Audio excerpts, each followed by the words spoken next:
Here comes Lunox, which wasn't banned away. So there's a lot of damage output coming in from both, you know, the AD side of things as well as the Magic. Wow, I'm liking what I'm seeing from Bren Esports. It's going to be tough for Psycho to lock people down, but when he does, boy, is it sweet. I suppose, I definitely suppose here, but I think RRQ, they've got a much stronger early game in comparison to Bren. So as long as Bren, they basically want to play the early game a little bit more passive, just focus on clearing the waves and focus on, you know, if they have to give up certain things on the invade, they just kind of have to here. They don't have a choice, and Matilda is really going to be a problem for that. But at level 4, Bren's going to have a huge swing into their favor because they're very ultimate dependent.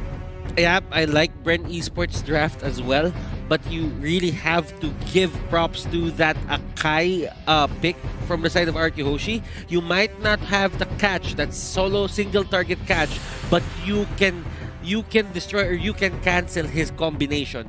And that is the thing for the Lancelot. Just don't let him burst down people. Well, I think it is time to get into the game. This is game 1. Let's roll into the land of Dawn for our semifinals matchup at M2. Boys, take it away. Well, of course, all eyes is going to be on Sin, as he will be the one that will be taking over Alfred C. But just look at Few already getting his health taken down low. Not even going to be polite about it, just you come into our range, we will knock you down a peg. Few already less than half health, not even a minute into the game. Looking at the lanes, it's R7 on the Lapu Lapu facing off against Rebo in the gold lane. Up top, it's Flap TZ versus Wiz King, so there's a little switcheroo being showed here by RRQ Hoshi. Again, you're never really sure what James is thinking. Now, onto the middle lane, this is a normal matchup. Few knows that he will get harassed a lot here as long as he doesn't have his level 4. And as you can see, the damage output in the Matilda is just way too high. But it's okay because Few is the one getting damage, not Carl TZ. Yeah, of course, we do see how TZ though trying to actually go for the Little Wanderer here, and immediately backs away, understanding that Sin as well as Vin, they could actually pull off some significant damages now that he does have the double belt buff as well. So a little bit of push and shove coming from both ends. Bren Esports, they cannot force any issue. Yep, as Gideon said, Brenny's just waiting for the level 4, and that's when they go ahead and put it into high gear. That's when things get to start, and that's when it becomes more interesting. Right now, Turtle is coming up about 10 seconds from now in the top lane. This is Wiz King and Vin waiting to find someone, catching them off guard, and now Cartesi just clearing the wave alongside the rest of these mid laners, preparing for the first Turtle take. And speaking of which, we can definitely see that RQ is in the prime position to be able to get that challenge in. And for Lusty, he's keeping an eye out, and here comes Psycho.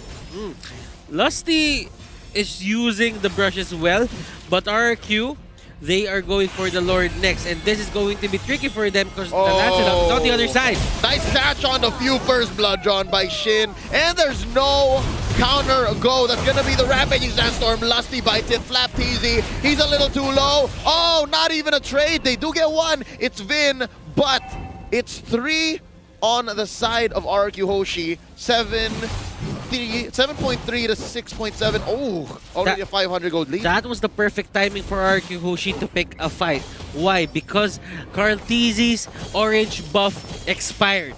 He doesn't have the extra damage to help their side, and now Bren Esports have to bow out from that certain fight.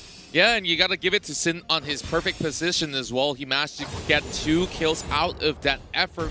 And those pickoffs out there has been able to just deny a little bit more time before the rest of the esports side, of course, comes in with some big plays later on, but Phantom Execution and stuff like that being brought out. The Wanderer secured, but all eyes are still on Turtle once again, but something's happening down here. Yeah, no, I think Rebo understands that he can rotate much faster than R7. So that means he doesn't have to miss a wave, and then he can be part of the team fight. Now, Turtle take going on here. Lusty looking for a target. He does have his Imperial Justice on cooldown. That's going to be Caldisi taking the first Turtle. Down goes Lusty. Vin gets him down. Oh, that's going to be another takedown. Few gets eliminated. 2 for none. Is it worth the Turtle? What a pincer attack coming in from both sides. RRQ Hoshi, they just rushed right in and got Bren Esports members all caught out. And I definitely like what they are doing with the Kai, just having the Hurricane Dance in perfect position. Now, team fight for Bren here is going to be really tough, but as long as they do not give as much turrets as possible, it's going to be great. Psycho will be the first target, and he will go down. Wiz King here is getting chased down, but Sin is there to help his ally, and that's going to be Flap. But Bren, They Wait want for to this. go. It seems like Fuel will be bursted down, but it will be the order burn being popped right in.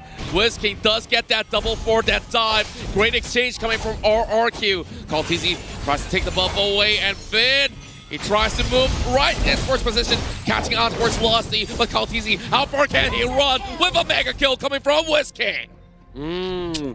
That was a very risky play coming out from Bren Esports. Carl just wanted to take that purple buff from Sin, but RRQ Hoshi was on top of it.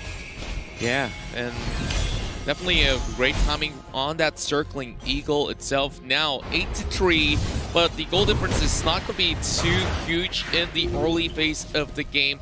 3 more seconds till the next objective. Well, I definitely see that right now. Members inside of Bren Esports, they're trying to pull the trigger on a very difficult position, and that definitely didn't pay any dividend at all. Now, looking at it, this is the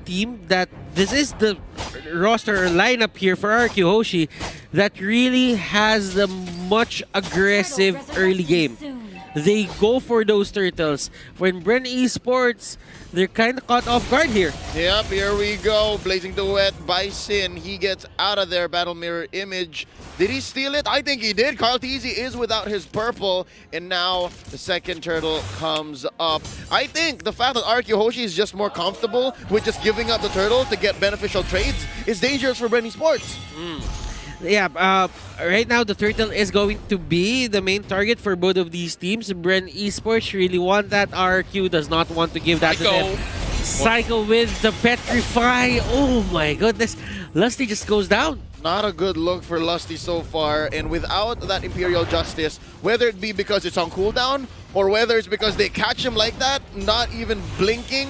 Oh no, Flapteezy gets a barrage of bullets from Shin, and that's gonna be Vin putting the nail in the coffin for Flapteezy. It's looking tough for Bren Sports. Yeah. 6 minutes, 45 seconds in. Doc Rebo tries to go for a push. That's gonna be R7 not able to save the turret. In comes Psycho.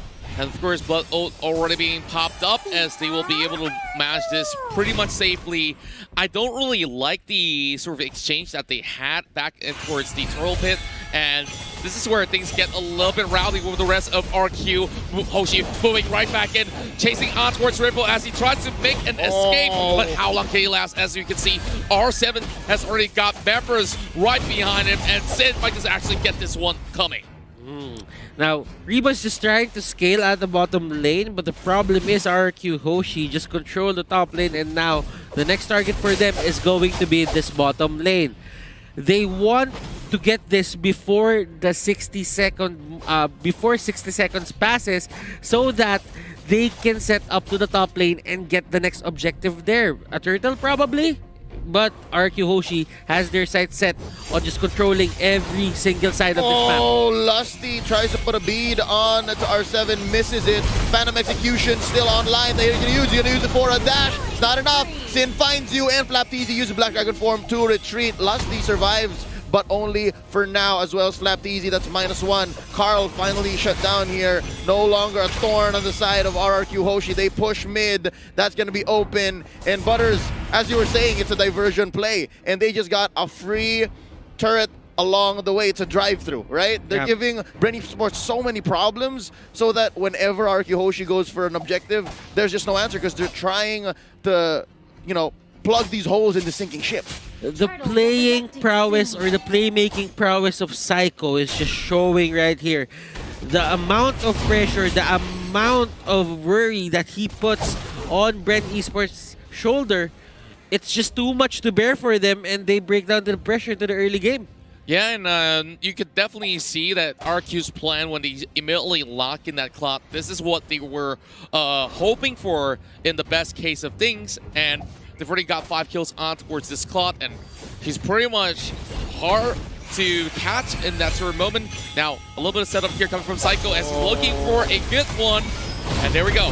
This is going to be the choke. They're going for the purple. And look at the life bars melting at the feet of Sin. That's a double. They take one on the backswing. But what is R7 for 4 members of Bren Esports? What is R7? It is all worth it. The siege begins right here. They want to penetrate, not even 10 minutes in. Yeah, and there's only a couple of all these members that will be coming up online in the form of Lusty as well as Flap TZ in a couple of seconds here. But they've already lost way too many towers, and I definitely think that RRQ Hoshi, they take too much control, all in the span of less than even 10 minutes. Let's check out the items, shall we? Butters, we've already seen a great build coming out of RRQ. Now, if you would look at it, Sin here went for the brute force breastplate. That is going to be good defense against the Lancelot. Now, Lancelot isn't at the best position right now just because he has the Heptasis, but no Endless Battle, no Blade of Despair. And Queen's Wings for Flap TZ, he doesn't have the extra firepower, he doesn't have the skill vamp to just back up that tankiness that he has. Although for few, we're seeing a bit of progression here. Enchanted Talisman to the Necklace Durance. Vin getting a bit of Durance as well, and at the same time, he does have that casual Dreadnought armor just to protect himself from Carl TZ. So far what I'm seeing is Sin and Vin, say what you will about their names rhyming, but they both understand that they have to somehow go in. This is 2 heroes that usually don't have to go dive in, but speaking of dives, that's going to be the Order of Brilliance popped in here by few just to survive. Rebo with the blood flow coming in, and here's a Black Dragon form. Flap TZ, he can smell blood, but I think RRQ Hoshi is setting something up from the left side. Whisking, I think he's looking for it. There's the Rampaging Sandstorm. Oh, they sense the Lord take. Can't TZ take it down here. Sin is now godlike. There's the Blazing Duet. Lusty's gonna be next. Whisking puts him in, down under the ground, 6 feet, 2 for none, plus the Lord. RRQ Hoshi is ripe for the finish. They fished him out, and with that, they initially went in by popping the Order of Brilliance, and Lunox already using the ultimate. They could not possibly go into cross anywhere near towards the Lord, but here comes RRQ. They've already got the Lord taken out, and they are going straight to finish up game number 1, but there's going to be a defense coming in from the side of Bren Esports. They tried to hold on. Rebo with the blood. Oh, he flickers away, but look at R7. He's chasing right in as well, but he will give his life for it. Bren Esports, they're slowly going down, and game 1 is in the hands of the Indonesian side, RRQ Hoshi. And you saw how aggressive they were in terms of just getting that first turtle on their side. RRQ Hoshi, I think my thoughts were right. This is their early game lineup in terms of players. Near flawless. It's like Whisking and Sin were playing all throughout day 1 and 2. This is what it looks like for RRQ. I mean, honestly, they have been one of the more veteran players coming in for the side of RRQ for a large majority of the roster as well. They have been there for a while, and I think that makes a significant difference when it comes to just decision making and some of these more reliable picks that they've been pulling off time.